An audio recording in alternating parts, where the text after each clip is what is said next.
The Interstellar Combat Academy of Vex Prime occupied a space station the size of a small moon, which was fitting because its operational budget could have purchased several small moons.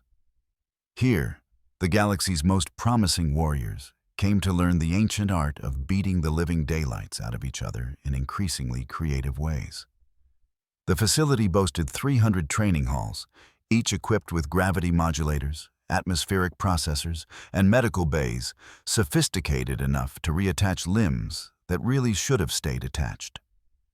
The Academy's motto, carved in 17 languages across its main entrance, read, "Excellence through controlled violence." The cafeteria food, however, remained universally terrible across all species, proving that some things were truly beyond the reach of advanced technology.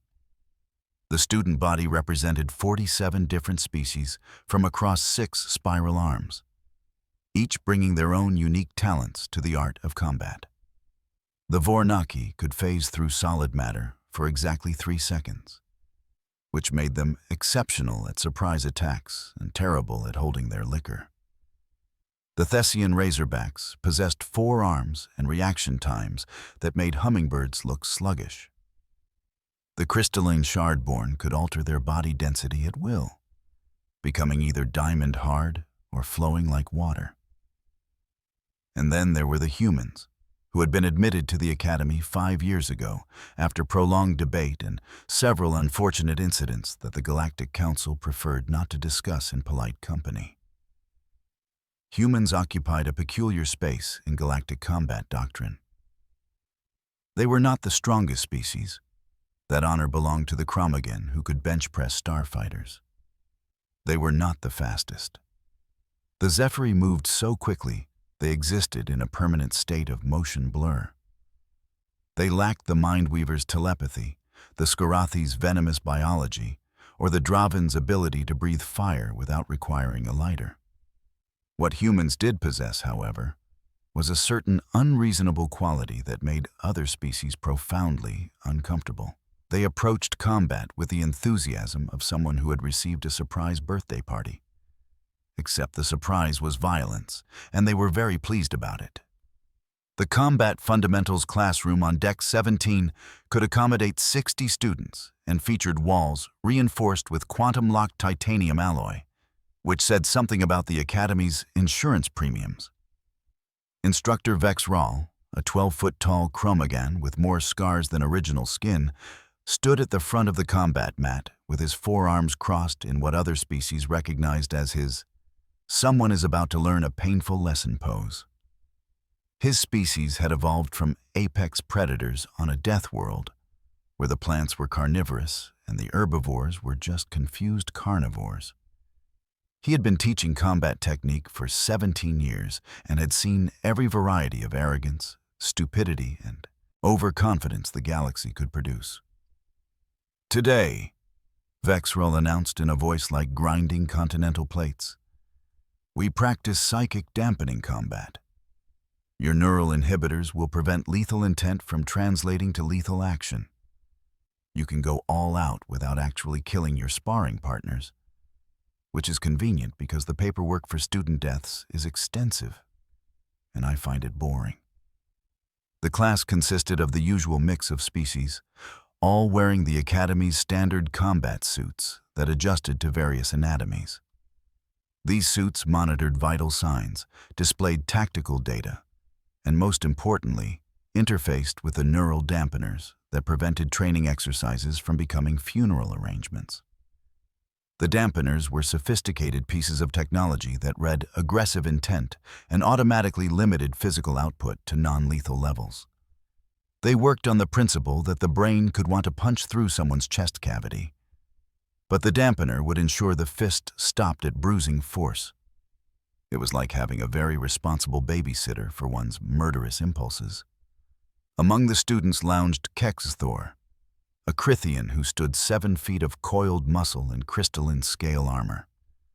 The Krythian species hailed from a high-gravity world where evolution had decided that subtlety was for the weak and everyone should be built like a living tank. Their bones were dense as neutron star material, their scales could deflect most small arms fire, and their strength-to-weight ratio made them natural wrestlers. Kex'thor possessed all these advantages, plus the additional gift of an ego that could be seen from orbit. He reclined against the wall with the casual arrogance of someone who had never lost a fair fight and saw no reason to start worrying about it now. "Humans," he said to his cluster of friends, his voice carrying the distinctive clicking harmonics of his language overlaid with the translator's flat approximation. "Why do they even bother? No scales, no natural weapons, no redundant organs. They are like babies playing at war." His companions laughed, a sound like rocks in a gravel mixer. The Krythian next to him, Velrex, gestured toward the other side of the room. "I heard one of them cried last week during endurance training. Cried! Like a hatchling." What they failed to mention, either through ignorance or selective memory, was that the human in question had been crying while still running, had finished the course, and had then vomited with such force that it was recorded as a new Academy distance record. Humans had a peculiar relationship with their body's warning systems, treating messages like "stop immediately or die" as suggestions rather than instructions. On the opposite side of the training hall stood Mira Chen. Though her instructors butchered the pronunciation in 17 different ways, depending on their vocal apparatus. She was 5 feet 6 inches of compact muscle, with black hair pulled into a practical braid and eyes that suggested she was constantly calculating the structural weaknesses of everyone in the room. She wore the standard combat suit without decoration or flair, and possessed the general demeanor of someone waiting for a bus in the rain, if that bus might require fighting off several armed opponents. Mira had joined the Academy 6 months ago through the human military's exchange program, which was a polite way of saying they wanted to see if their soldiers could keep up with galactic standards. She had spent those 6 months being consistently underestimated, which suited her fine. While other species evolved natural weapons, humans had evolved the ability to create them, to learn, to adapt, and to hold grudges that could last generations. Her people had climbed from the food chain's middle to its apex through the power of spite and sharp sticks. And the sharp sticks had gotten significantly more sophisticated since then. She had noticed Kex'thor, of course. He was difficult to miss, both physically and personality-wise. He moved through the academy like he owned the place and was considering whether to leave a tip. She had watched him in previous sparring sessions, noted his techniques, his preferences, his tells. He favored his right side by approximately 15 degrees, dropped his back left shoulder before grappling attempts, and possessed the tactical awareness of a particularly confident brick. Instructor Vexral began pairing students for sparring matches, his massive hands consulting a datapad that looked comically small in his grip. "Kex'thor, you will face the human female. Try not to break her too badly. The medical bay staff complain when I send them fragmented students." The Krythian's face split into what his species considered a smile, which most other species considered evidence of imminent violence. He stepped onto the combat mat with the swagger of someone who had already won and was just waiting for everyone else to acknowledge it. "This will be brief," he announced to no one in particular. "Perhaps I will be gentle." Mira stepped onto the mat without commentary, her expression neutral as morning weather. She performed the traditional bow to her opponent, a gesture Kex'thor returned with exaggerated slowness, making it clear he considered this a formality rather than respect. "Neural dampeners active," Vexral announced, checking his monitoring equipment. "Standard sparring rules apply. Fight until submission, incapacitation, or I get bored watching.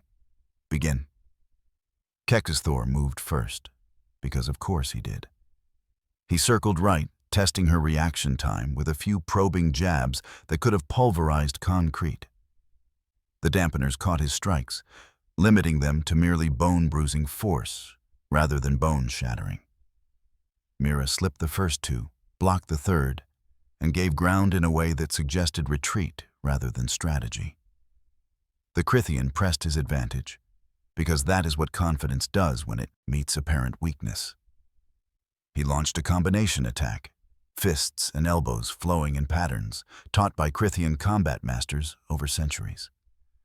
It was technically impressive, properly executed, and would have been devastating against someone who fought by the same rules. Mira, however, had grown up learning that rules were things other people followed while you kicked them somewhere uncomfortable. She ducked under a roundhouse that would have removed her head from her shoulders, stepped inside his guard, and delivered 3 rapid strikes to pressure points that the Krythian anatomy kept in inconveniently vulnerable locations. The dampeners prevented serious damage, but pain was still pain, and Kex'thor's neural system registered that something had gone wrong with his left leg. He stumbled, more from surprise than injury, and his expression shifted from confidence to irritation. "Lucky strike," he growled, resetting his stance. Around the mat, other students had stopped their own matches to watch. Humans losing to superior species was expected entertainment. Humans making superior species stumble was interesting entertainment. They engaged again, and this time Kex'thor brought his full strength to bear. He was faster than Mira, stronger than Mira, and possessed about 50 pounds of weight advantage plus natural armor.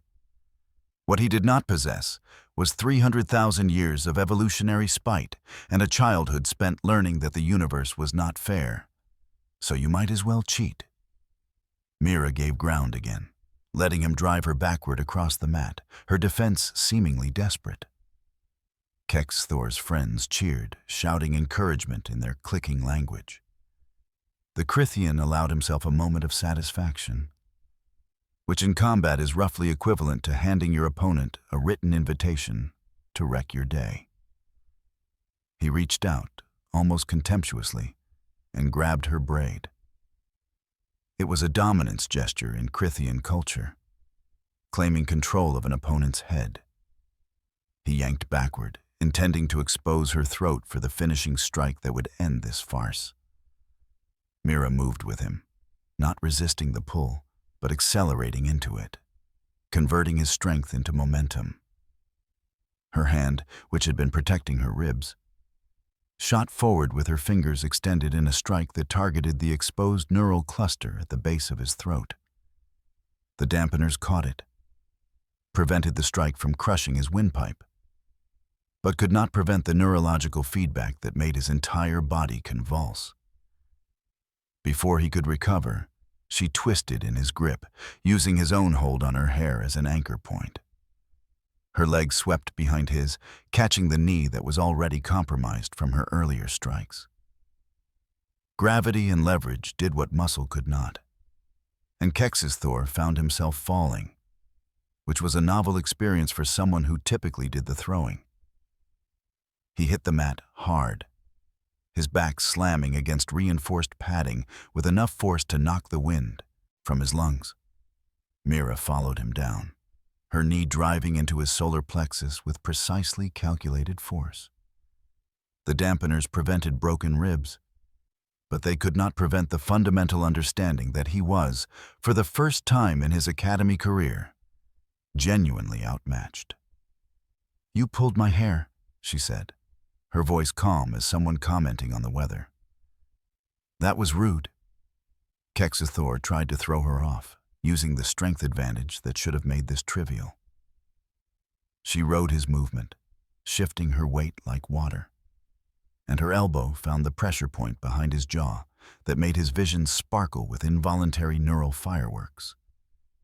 He bucked again, more desperately now, and she allowed it, rolling away and bouncing back to her feet.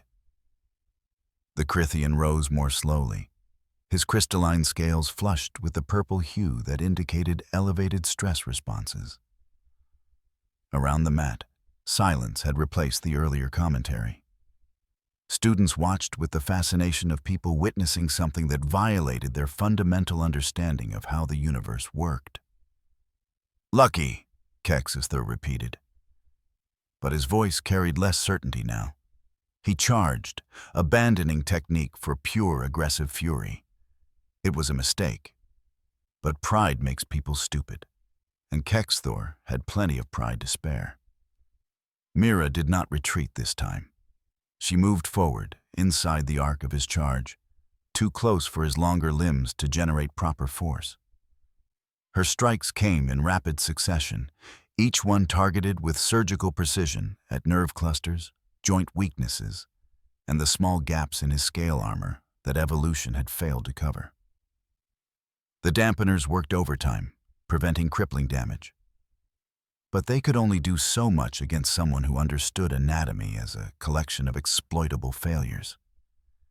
She struck behind his right knee, hyperextending ligaments, hit the nerve bundle in his left shoulder that made his arm go temporarily numb, drove her knuckles into the floating ribs that all Krythians possessed as an evolutionary holdover from their aquatic ancestors. Each strike was economical, efficient, and delivered with the casual precision of someone swatting flies. Kex'thor swung wildly now, his movements losing cohesion as pain and confusion rewrote his combat algorithms. He caught her once, a glancing blow to the shoulder that would have shattered bone without dampeners. She rolled with it, converted the impact into rotation, and came around with a spinning elbow that caught him across the temple.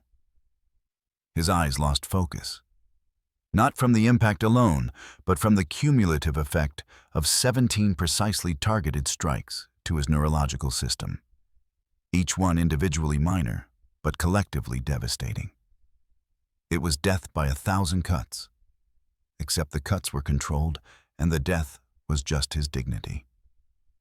He dropped to one knee, his body's automatic response to systems registering critical damage that the dampeners insisted was not actually there. Confusion warred with instinct, and both lost to the simple fact that his muscles were no longer accepting commands with their usual efficiency. Mira stood before him, not even breathing hard, and pulled her braid over her shoulder to examine the end where he had grabbed it. "You stretched it out," she observed, with the tone of someone noting that their coffee had gone cold. "This braid took me 20 minutes this morning." She moved almost casually, her hand catching the back of his head in a grip that was not quite gentle, but not quite violent. She pulled him forward and down, using his own weight and compromised balance against him. His face met the mat with a thud that was more psychological than physical, the dampeners ensuring nothing broke except possibly his worldview. "Submission!" Vexral called, his voice carrying an undercurrent of satisfaction. The instructor had been teaching long enough to appreciate when an overconfident student learned something valuable. Match concluded. Medical assessment required for Kex'thor. The Krythian lay on the mat, not unconscious but not precisely functional either, his nervous system trying to determine why everything hurt when the diagnostic data said he was fine. It was the neurological equivalent of a philosophical crisis, and Mira had delivered it with the same care most people gave to ordering lunch. She stepped back, rolled her shoulders to resettle her combat suit, and walked to the edge of the mat without looking back. Behind her, medical drones descended with the efficient bustle of equipment that had seen this scenario play out too many times before. The other students parted before her like water around a stone, their expressions ranging from shock to calculation, to the careful respect one gives to things that might be dangerous.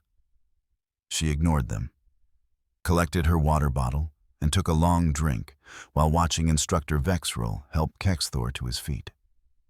The Krythian stood on unsteady legs, his scales still showing stress coloration. He looked at Mira with an expression that might have been anger, or might have been the beginning of understanding. In his culture, strength was respected, but so was the wisdom to recognize when you had been comprehensively outclassed. "How?" he managed, his voice rougher than usual. The dampeners should have prevented that. Mira considered her answer while taking another sip of water. They prevented damage, she said finally. They do not prevent pain or technique or consequences. You learned the difference today. Vexral's booming laugh filled the training hall. Excellent summary. Kex'thor, report to Medical Bay for neural stabilization. The rest of you, consider what you witnessed. The dampeners save your lives, but they cannot save you from being comprehensively beaten by someone who understands how bodies work. He turned to Mira with something approaching approval. Clean execution. Where did you learn Krythian neurological vulnerabilities? I read the Academy. Library's anatomical database, Mira replied. Also, your species keeps your medical textbooks in the public access section. Poor information security. The instructor's expression suggested he was reassessing several security protocols. Noted. Take a break, then pair with someone else. Perhaps someone who will keep their hands to themselves. Mira nodded and moved to the side of the room, where she sat with her back against the wall and watched the other matches resume. Students gave her significantly more personal space now.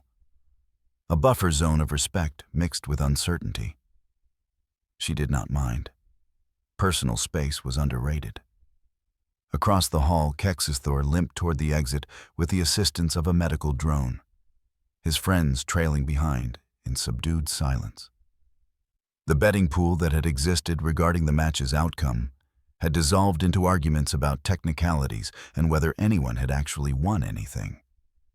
One of the human students, a tall man named Marcus Rivera, who had been at the academy for 8 months, approached Mira with cautious respect. That was educational, he said, settling against the wall a polite distance away.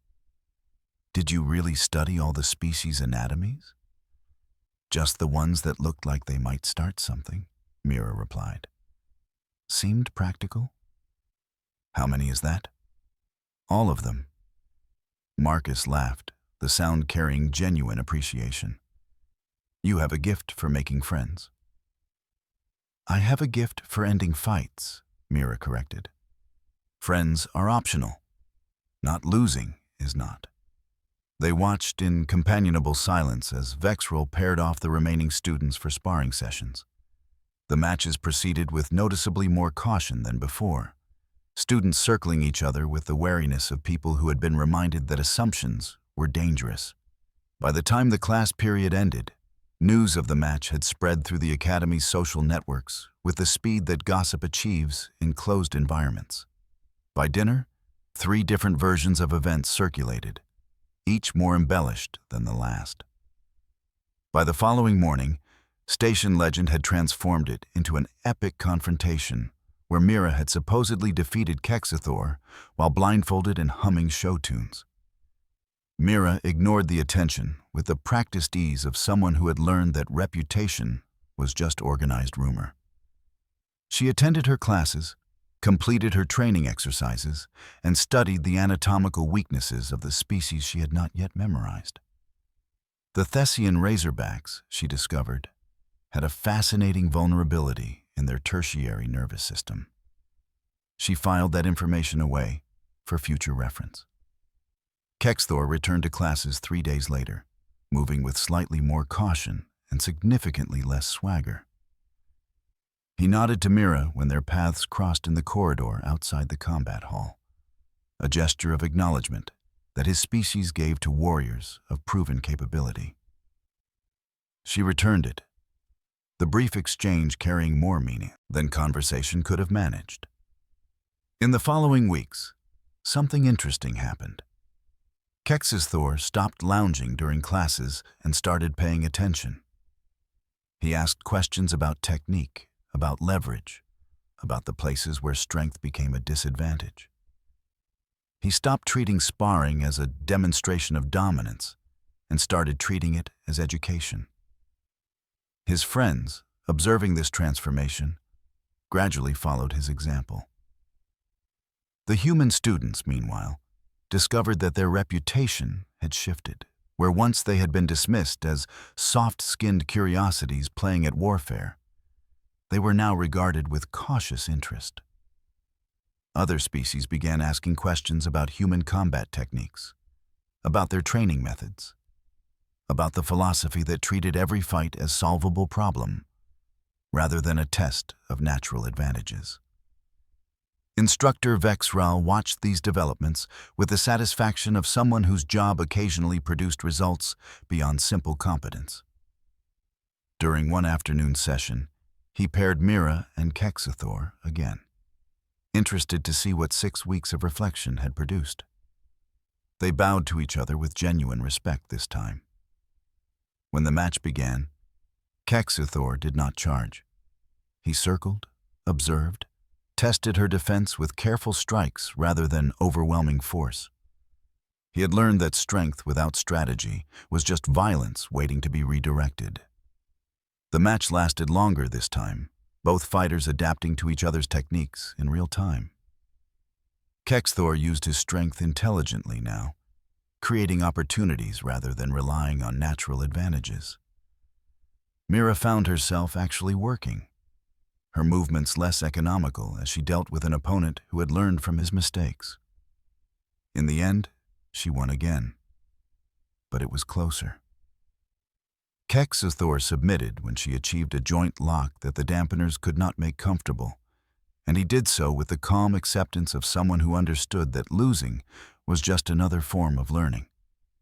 "Better," Mira said, releasing the hold and helping him up. "You thought this time." "Thinking is painful," Kex'thor replied, his translator rendering the irony in his voice. "But less painful than what you did to me last time." They exchanged grips, a gesture that crossed species boundaries through shared understanding. Around them, the class watched with interest that had evolved beyond spectacle into genuine engagement with the learning process. After class, as students filtered toward the cafeteria with its universally terrible food, Kex'thor called Mira aside. The massive Chromagon looked down at her with his 4 eyes conveying a complex expression. "You have changed the dynamic of this class," he said. "Made them think about combat as intellectual exercise rather than physical dominance display. This is good teaching, even if you accomplished it by beating arrogance out of a Krythian." Mira considered this. "I just did not want someone pulling my hair again. The rest was bonus." "Motivation is irrelevant if results are positive," Kex'thor replied. "You have demonstrated principle that should be carved alongside Academy motto. Natural advantages mean nothing against prepared opponent." "Should I get that embroidered on my combat suit?" "Your combat suit, no. Perhaps we put it on Wall of Shame in Medical Bay, where Kex'thor can contemplate it during neural stabilization treatments." The instructor's expression might have been a smile, though on a Chromagon it looked more like a threat display. "Continue as you are. Galaxy needs more fighters who understand that winning fight begins with understanding opponent." Mira nodded and headed toward the cafeteria, where dinner awaited with its promise of nutritionally complete disappointment. Behind her, Kex'thor made notes on his datapad about curriculum adjustments and whether the Academy's insurance premiums needed recalculation. In the cafeteria, Mira collected her meal, a gray protein compound that claimed to be synthesized meat, but fooled absolutely no one. She found a seat near the observation windows that looked out over the gas giant the station orbited. The view was spectacular, a swirling mass of storms and atmospheric chaos that made for peaceful contemplation while eating terrible food. Marcus joined her, carrying his own tray of culinary disappointment. "You are becoming famous," he said. 3 different species asked me today if all humans fight like you. What did you tell them? That you are completely average for a human, and they should be terrified of our combat specialists." He grinned. Figured it could not hurt our reputation. It could hurt if they take you seriously and send actually challenging opponents. Would that be so bad? Mira thought about it while pushing gray protein around her plate. No, she decided. Would at least make sparring interesting. They ate in comfortable silence, watching the storms rage across the planet below with forces that could atomize starships. The galaxy was vast, filled with species that had evolved countless advantages and abilities that humans lacked. But humans had learned long ago that lacking natural gifts just meant you developed unnatural ones. They had climbed to civilization through creativity, adaptability, and the fundamental refusal to accept that the universe owed them fair fights. Somewhere in the station, Kex'thor was probably still processing the philosophical implications of being defeated by someone smaller, weaker, and entirely lacking in natural armor. It was a valuable lesson, one that warriors of every species eventually learned if they survived long enough. Strength came in many forms, and the most dangerous opponents were the ones who understood which form mattered in each specific moment. The Interstellar Combat Academy would continue its mission, training warriors from across the galaxy in the controlled application of violence. Students would learn techniques, practice, forms, and occasionally discover that their assumptions about combat effectiveness needed significant revision. The cafeteria food would remain terrible. The medical bay would maintain busy operations. And somewhere in the training halls, another overconfident student would learn what their instructors had been trying to teach all along. Natural advantages were real. They mattered in combat, provided edges that technique alone could not overcome. But advantages were not victory, and underestimating opponents based on assumptions was just asking the universe to correct your worldview with force. Mira finished her meal, returned her tray, and headed back to her quarters to study. The Vornaki phase shifting created interesting tactical opportunities, and she wanted to understand the energy signatures before her next sparring session with one. Knowledge was just another weapon, and she believed in maintaining her arsenal. Behind her, the station continued its eternal orbit, a small bubble of civilization and controlled violence spinning through the infinite dark. Inside, hundreds of students from dozens of species learned that the galaxy was bigger than their assumptions.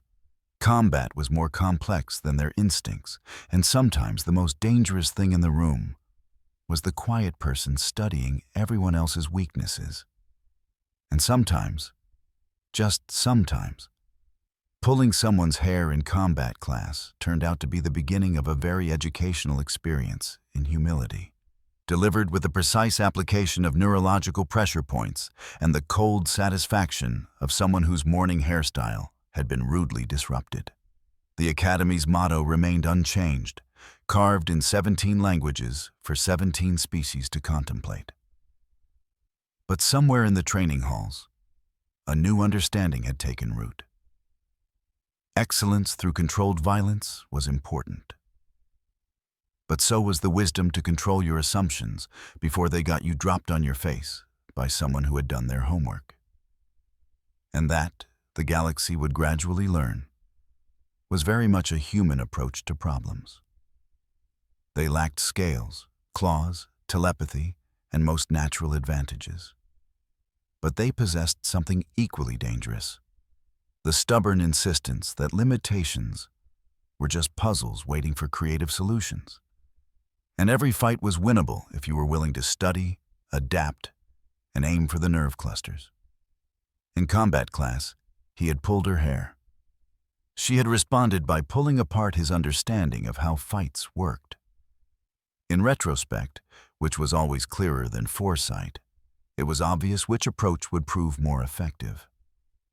But then again, obvious lessons were the ones that needed teaching most often, usually with force, occasionally to Krythians who should have known better. The galaxy continued spinning, indifferent to the lessons learned in one training hall on one station orbiting one gas giant among trillions. But the students who had witnessed it carried the knowledge forward, spreading through the military hierarchies and combat schools of their respective species. And sometimes, when facing human opponents, they remembered a simple truth. Do not pull their hair. They take that personally.